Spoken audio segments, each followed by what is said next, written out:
Well,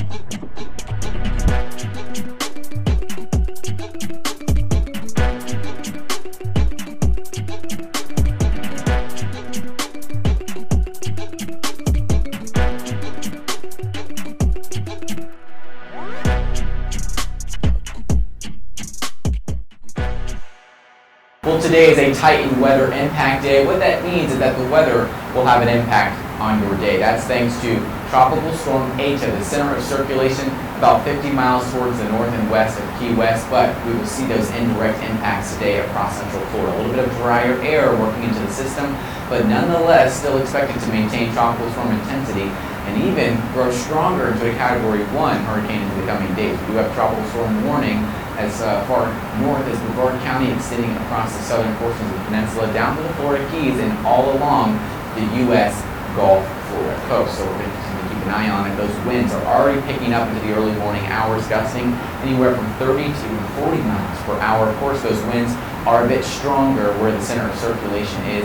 Punta Gorda now gusting to 28 miles per hour, Fort Myers down to 25, and across the Keys gusting to near tropical storm force. We'll continue to see the winds impact us here in central Florida as well. We have a flash flood warning in effect for Miami-Dade, Palm Beach, and Broward counties. This will be expiring within the next 48 hours, but we have had reports of ongoing water rescue, so certainly a concerning situation. As far as what we can expect from the marine forecast, very hazardous conditions. We have a gale warning in effect. The winds out of the east, northeast at about 20, 30 knots, gusting higher.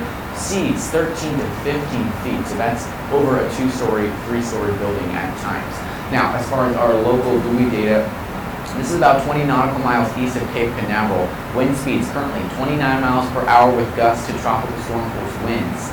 Now, wave heights, a concern, 15 to 25 feet at times. And what we are looking at now is a squall. This is a rain squall associated with the outer bands of Eta. This is about to push into the Orlando metro. We do expect it to maintain its intensity and hold together as it pushes through Seminole and Volusia County. Of course, this is at 8 a.m., so if you're watching this later, this is since passed, but we're expecting heavy rainfall, which could lead to localized flooding, the potential for an isolated tornado. Not too much rotation, but we'll keep our eyes on it. And of course, heavy tropical downpours accompanied by those squally, gusty winds. Here's the center of circulation just to the west of the Florida Keys, and it is bringing in all of that tropical moisture and strong, gusty winds. Easterly winds, 26 miles per hour out of Daytona Beach, anywhere from 18 to even 19. These are sustained winds, so we haven't even factored in the gusts yet. Those wind gusts will be approaching tropical storm force as we get into the afternoon. 26 miles per hour once we get out of Daytona Beach and down through Brevard County to Space and Treasure Coast, looking quite blustery this morning. The winds are stronger, confined to the south, but they'll pick up into the afternoon for central Florida as well. As far as the future progression of this system, this upper level low will draw the cold front as we get into tonight and into tomorrow, eventually steering this system right back into Florida. So this is a double whammy. We've already had a landfall into the southern Florida Keys. It's going to push into the southern Gulf of Mexico. Pretty good agreement with the models here. And then push back off towards the north and east and potentially make a second landfall and go right through central Florida. So Thursday into Friday, we could potentially see even stronger winds. So here's the latest forecast home into Wednesday early morning, still maintaining hurricane strength as it approaches the western Gulf Coast of Florida. Still, tropical storm intensity. We expect the chance of tropical storm force winds rather to increase to 50, even 60% chance as we get into the next 5 days, because Eta will make a reapproach to the Florida Peninsula.